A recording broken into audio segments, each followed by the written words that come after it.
दोस्तों श्री केदारनाथ जाने की सोच रहे हैं, जाने वाले हैं, तो इस वीडियो में मैं आपको पूरी जानकारी दूंगा कि आप केदारनाथ मंदिर तक कैसे जाएंगे। दोस्तों केदारनाथ जाने से पहले मन में बहुत सारे सवाल रहते हैं कि हम अपनी ट्रेन टिकट किस रेलवे स्टेशन तक बुक कराएं और रेलवे स्टेशन से हम केदारनाथ के लिए कौन सी बस लें और बस हमें कहां तक लेकर जाएगी। अगर हम अपने प्राइवेट कार से जा रहे हैं तो हमारे प्राइवेट कार को हम कहां तक लेकर जा सकते हैं और हम अपना यात्रा पंजीयन कैसे कराएं, कितने दूर तक हमें पैदल चलना है और पैदल चलने में अगर परेशानी है तो हम पालकी, घोड़े या हेलीकॉप्टर कैसे बुक करें, इनके प्राइस क्या है, मंदिर तक पहुंचने के बाद हम होटल कम पैसों में कैसे बुक करें, खाने की क्या प्राइस है और हमें प्रसाद कैसे मिलेगा, इसकी पूरी जानकारी इस वीडियो में है। दोस्तों वीडियो को आप लास्ट तक ज़रूर देखें ताकि आपको जो केदारनाथ की यात्रा है वह बहुत अच्छी हो और पूरी जानकारी आपको मिले।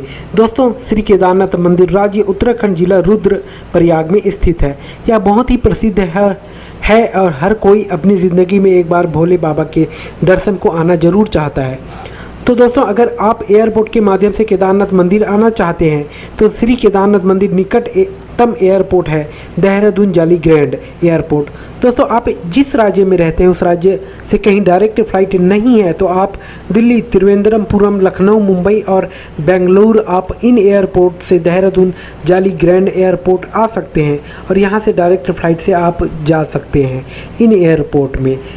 दोस्तों अगर आप ट्रेन से आना चाहते हैं तो केदारनाथ के निकटतम रेलवे स्टेशन ऋषिकेश है। ऋषिकेश से सोनप्रयाग 210 किलोमीटर है। अगर आप हरिद्वार रेलवे स्टेशन से आना चाहते हैं तो यहाँ से सोनप्रयाग की दूरी 230 किलोमीटर है। अगर आप देहरादून रेलवे स्टेशन से आ रहे हैं तो यहाँ सोनप्रयाग की दूरी 250 किलोमीटर है और कोटद्वार रेलवे स्टेशन से आ रहे हैं तो सोनप्रयाग 246 किलोमीटर है। ऋषिकेश फास्ट ट्रेन से नहीं जुड़ा है और कोटद्वार में ट्रेनों की संख्या बहुत कम है। इस प्रकार यदि आप ट्रेन से केदारनाथ जा रहे हैं तो हरिद्वार सबसे अच्छे रेलवे स्टेशन के रूप में कार्य करता है। हरिद्वार भारत के सभी मार्गों से कई ट्रेनों द्वारा जुड़ा हुआ है। दोस्तों आप चाहे ऋषिकेश से हरिद्वार, देहरादून, कोटद्वार इन सभी रेलवे स्टेशन से आते हैं तो आपको सोनप्रयाग के लिए डायरेक्ट बस टैक्सी उपलब्ध है। आप कहीं उत्तराखंड गवर्नमेंट की बस ऑफलाइन टिकट लेते हैं तो टिकट प्राइस 378 रुपया है। पहले ये बहुत कम था, अब इसकी प्राइस बढ़ गई है। अगर आप प्राइवेट बस बुक करते हैं तो उसके टिकट चार्ज 600 या 700 रुपये आपको पेमेंट करने होंगे। अगर आप अपने रेलवे स्टेशन के बाहर आते हैं तो आपको ट्रैवल एजेंट मिलेंगे, आप उनसे बस की टिकट बुक करा सकते हैं। अगर आप ज़्यादा लोग हैं तो आप प्राइवेट टैक्सी भी बुक कर सकते हैं जो लगभग आपसे 12 से 13 किलोमीटर के हिसाब से चार्ज लेगा। बस आपको सुबह 5 बजे उपलब्ध रहेगी और शाम के 7:30 तक लास्ट बस उपलब्ध रहेगी। दोस्तों बस की टिकट आप अपने मोबाइल से ऑनलाइन बुक कर सकते हैं। आप उत्तराखंड पब्लिक ट्रांसपोर्ट की वेबसाइट में जाएंगे, मैं लिंक डिस्क्रिप्शन में दे दूंगा। प्राइवेट बस भी आप बुक कर सकते हैं। आप GMVN यानी गढ़वाल मंडल विकास निगम की बस चलती है, आप उसे भी ऑनलाइन बुक कर सकते हैं। इसके भी लिंक डिस्क्रिप्शन में है और आपकी स्क्रीन में शो हो रहे होंगे। दोस्तों अब इन एयरपोर्ट या रेलवे स्टेशन से बस में बैठकर या आप अपनी प्राइवेट कार में बैठकर उन पहाड़ी रास्तों से गुजरेंगे। यह रास्ते कहीं पर ढाल है तो कहीं पर चढ़ है, कहीं पर घाटी है। ऐसे होते हुए बस से हम 7 घंटे या प्राइवेट कार से 6 घंटे का सफ़र तय करके हम सोनप्रयाग पहुंचेंगे। सोनप्रयाग के आगे बस या आपकी प्राइवेट कार नहीं जाएगी। आप अपने कार को सोनप्रयाग में बहुत बड़ी कार पार्किंग है वहां रख दें जो 24 घंटे के आपसे पार्किंग चार्ज 50 रुपये लेगी। अगर आप 5 बजे से पहले पहुंचते हैं तो आप बायोमेट्रिक रजिस्ट्रेशन सोनप्रयाग में करा लें। यह रजिस्ट्रेशन कराए बिना आप केदारनाथ धाम नहीं जा सकते। आप इस रजिस्ट्रेशन को ऑनलाइन भी कर सकते हैं आप अपने मोबाइल से। मैं लिंक डिस्क्रिप्शन में दे दूंगा या तो आपके स्क्रीन में शो हो रहे होंगे। बायोमेट्रिक रजिस्ट्रेशन ऑफिस सुबह 7 बजे और शाम के 5 बजे तक खुली रहती है। यह संडे को भी खुली रहती है। चाहे आप ऑनलाइन या ऑफलाइन बायोमेट्रिक रजिस्ट्रेशन कराते हैं या ऑफलाइन कराते हैं, आपको ज़रूरी दस्तावेज जो लगेंगे वहाँ है आपका phone number, Aadhaar card, voter ID, passport, driving licence या पैन कार्ड। इनमें से कोई भी ID प्रूफ देना होगा। रास्ते का सफ़र यात्रा पंजीयन कराते हुए रात हो जाएगी और आपको थकान भी महसूस होगा। अब आपको सोनप्रयाग में एक रात रुकना होगा। अगर आपने होटल ऑनलाइन बुक नहीं किया तो ऑफलाइन भी hotel, tent, camp, hall book कर सकते हैं। उनके चार्जेस मैं आपको बतलाता हूँ। उससे पहले मैं आपको केदारनाथ के जो मेन सीजन है जिसमें श्रद्धालु ज़्यादा आते हैं, उसी समय होटल और खाने के चार्जेस बढ़ जाते हैं। वैसे तो केदारनाथ के कपाट आप सभी को पता है 6 से 7 महीने के लिए खुले रहते हैं। यह अप्रैल मई से लेकर अक्टूबर तक खुले रहते हैं। नवंबर में केदारनाथ के रास्ते बर्फ़ आ जाने की वजह से, ठंड बढ़ जाने की वजह से बंद हो जाते हैं। अगर आप अप्रैल मई जून में आते हैं तो यहाँ बहुत ज़्यादा भीड़ होती है। आप अगर जुलाई अगस्त में आते हैं तो इस टाइम बारिश का समय रहता है और बारिश में आपको बहुत सारे परेशानियों का सामना करना होगा, जिससे आपकी यात्रा इतनी अच्छी नहीं होगी। अगर आप सितंबर अक्टूबर में आते हैं तो यह एक बेस्ट टाइम है।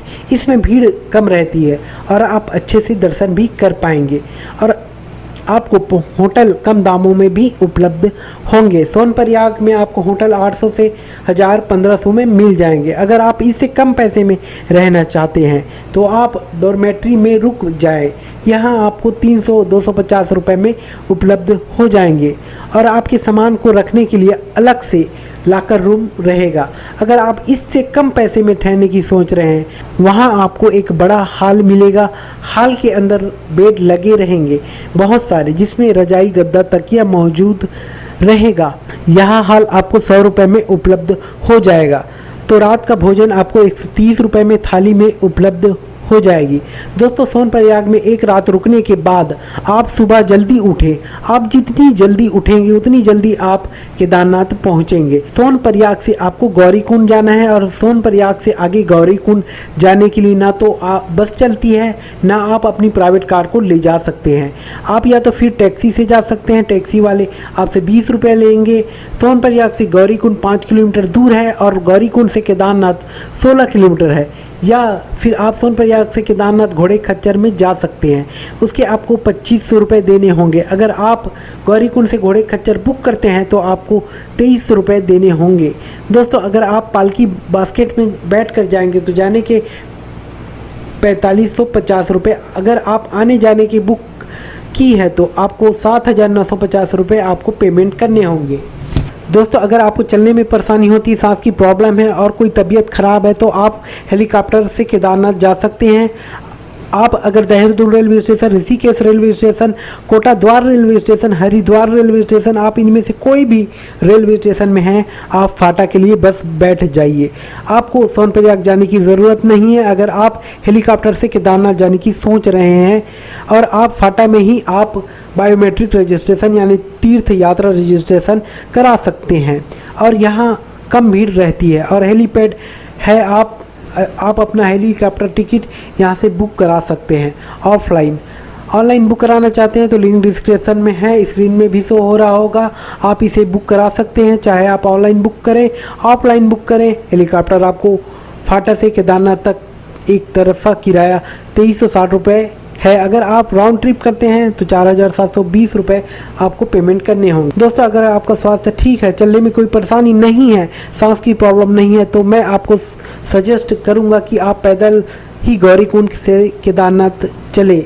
दोस्तों, अगर गौरीकुंड से केदारनाथ पैदल यात्रा कर रहे हैं तो गौरीकुंड में आप लाठी एक लाठी आपको 25 रुपये में मिलेगी। गौरीकुंड से आप केदारनाथ पैदल यात्रा करने जा रहे हैं तो रास्ते आपको चढ़ाई मिलेगी।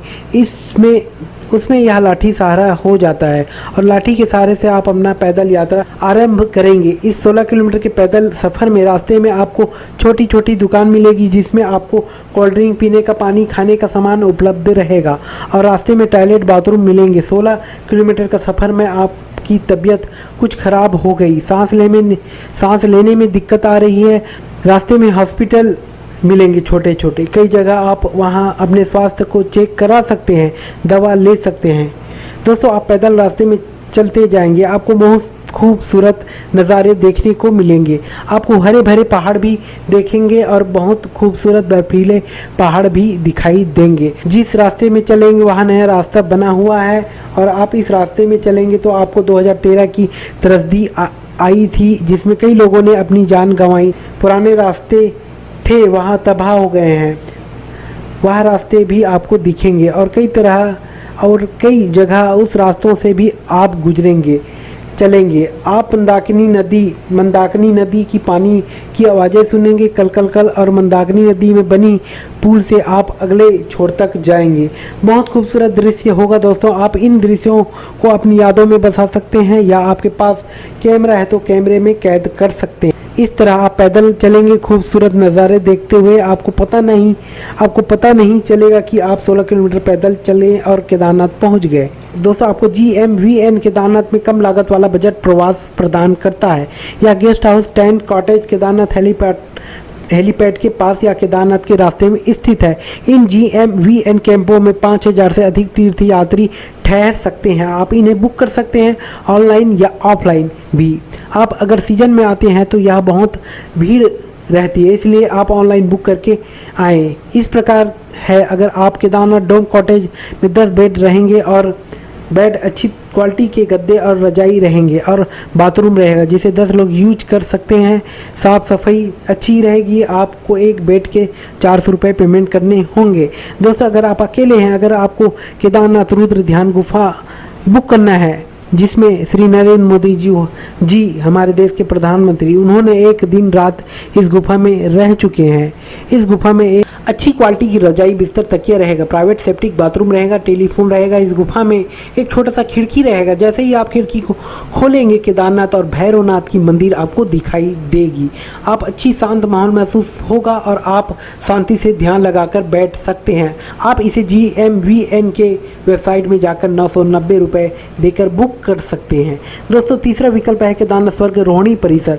जैसे कि आपने नाम सुना स्वर्गारोहणी परिसर, तो वाकई में आप अगर यहाँ रहते हैं तो आपको एक स्वर्ग जैसा एहसास होगा, क्योंकि चारों तरफ बर्फीली पहाड़ है और बीच में नीचे में एक बहुत खूबसूरत होटल है, इसलिए इसका नाम स्वर्गारोहणी परिसर रखा गया है। एक रूम में 8 बेड रहेंगे और सेप्टिक बाथरूम की व्यवस्था रहेगी, गीजर व्यवस्था रहेगी, पानी गर्म करके नहाने के लिए। और स्वर्गारोहणी में 2 प्रकार के कॉटेज हैं। एक, आप अगर फैमिली के साथ रहना चाहते हैं तो 4 बेड वाली आपको एक रूम मिलेगी। अगर आप फैमिली वाले हैं तो 4 बेड वाले रूम बुक कर सकते हैं। फैमिली वाले रूम में आपको सेपरेट सेप्टिक बाथरूम मिलेगा। अगर आप सिंगल हैं तो 8 बेड वाले रूम आप बुक कर सकते हैं। एक बेड के 990 रुपये किराया है। अगर आप इससे कम किराए में रहना चाहते हैं तो आपको GMVN के टेंट आपको बुक करना पड़ेगा। इसके किराए चार्जेस 300 रुपये हैं और यहाँ आपको बाहर में सार्वजनिक यूज सेप्टिक बाथरूम मिलेगा। दोस्तों, GMVN केदारनाथ में तीर्थयात्रियों के लिए भोजन की सुविधा प्रदान करती है। GMVN कैंटीन में नाश्ता, दोपहर का भोजन और रात का खाना दिया जाता है। GMVN इतनी सब ऊंचाई पर तीर्थयात्री को बजट मूल्य पर खाना प्रदान करता है। आपको सुबह का नाश्ता 70 रुपये प्रति प्लेट, दोपहर और रात का भोजन 130 रुपये प्रति प्लेट में आपको मिल जाएगा। या अन्नपूर्ण रेस्टोरेंट में टेंट के सामने आप अपने खाने के सामान ले सकते हैं। दोस्तों, अगर आप 6 या 7 बजे केदारनाथ पहुंच गए तो आप अपने सामान GMVN बेस कैंप में रख कर जल्दी केदारनाथ मंदिर दर्शन के लिए जा सकते हैं। मंदिर रात को 9 बजे तक खुली रहती है। अगर आप भीड़ की वजह से दर्शन नहीं कर पाए तो सुबह 7 और सुबह 4 बजे मंदिर के कपाट खुल जाते हैं। आप जल्दी सुबह उठकर दर्शन कर ले। श्री केदारनाथ जी यहाँ पर आपके स्क्रीन में दिखाई दे रहे होंगे। दोस्तों, आपको प्रसाद चाहिए तो प्रसाद के अलग अलग रेट हैं। 100 रुपये, 200 रुपये, 300 रुपये आपको देने होंगे। दोस्तों, हर किसी के दिल में एक बार श्री केदारनाथ जी का दर्शन करने की जिज्ञासा रहता है और कुछ काम की वजह से हम नहीं जा पाते। तो दोस्तों, आप प्रसाद ऑनलाइन अपने घर मंगवा सकते हैं प्रसाद.com से। लिंक डिस्क्रिप्शन में है, स्क्रीन में भी शो हो रहा होगा। अगर आप ऑनलाइन प्रसाद घर मंगवाते हैं तो 400 रुपये आपको पेमेंट करने होंगे। प्रसाद आपके पास होगा। दोस्तों, श्री केदारनाथ मंदिर, आपको पता है 2013 में कितनी बड़ी दिल को दहला देने वाली बाढ़ आई थी। उस समय बाढ़ में कई लोगों की जान गई और पानी ने सब कुछ तबाह कर दिया, लेकिन श्री केदारनाथ मंदिर को कुछ नहीं हुआ। पहाड़ से एक बहुत बड़ा पत्थर आया और श्री केदारनाथ मंदिर के पीछे वह पत्थर खड़ा हो गया। इस वजह से जो पानी का बहाव है वह आजू बाजू कट गया और मंदिर को कुछ नहीं हुआ। मंदिर में बस हल्की सी पानी भरी और 1 घंटे में खाली हो गई। दोस्तों अब लास्ट में हमारा कितना अपना बजट आएगा, कितना खर्चा आएगा, यह जोड़ते हैं। मैं इसको बिल्कुल कम दरों में जोड़ रहा हूँ, कम बजट में आपको बता रहा हूँ। हम रेलवे स्टेशन से केदारनाथ और केदारनाथ से रेलवे स्टेशन तक का जोड़ते हैं। आप अपना समय होटल 4 दिन निकालें या तो अपने अनुसार आप अपनी योजना बना सकते हैं। मैं 4 दिन का बजट आपको बता रहा हूँ। अगर आप गौरीकुंड से पैदल केदारनाथ पहुँचते हैं तो आपको 4 दिन का जो खर्चा है इसमें शामिल है होटल, भोजन, प्रसाद, बस की टिकट, रेलवे स्टेशन से सोनप्रयाग केदारनाथ तक और फिर केदारनाथ से रेलवे स्टेशन तक की आपके टोटल खर्चे होंगे 2900 रुपये तक के आपको खर्चे आएंगे। यह बिल्कुल लो बजट में जुड़ा है, या तो आप अपनी बजट के अनुसार रुक सकते हैं। तो दोस्तों यह वीडियो यहीं तक के है। आपको अच्छा लगा है तो लाइक ज़रूर करें, पहली बार इस चैनल को देख रहे हैं तो सब्सक्राइब ज़रूर करें। धन्यवाद।